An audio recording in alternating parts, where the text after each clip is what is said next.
See, the only way to learn data science is to do data science, right? So programming is a critical skill for any data scientist. You cannot skip it, right? And the two most popular programming languages that we know today for data analysis are R and Python.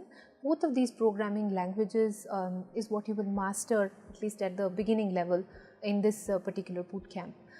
So you'll be learning libraries like Skippy, Pandas and NumPy in Python, and there are various libraries in R including ggplot2, so on and so forth, that you'll be able to use in this particular bootcamp.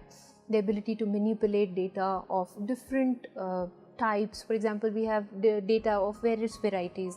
There's text data, there is image data, there is sensor data, of course there's spreadsheet data.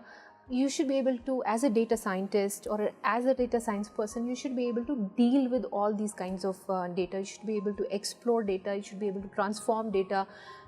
So all of those skills are what are emphasized in this particular bootcamp. At the end of the bootcamp, you should be able to comfortably code in both these programming languages.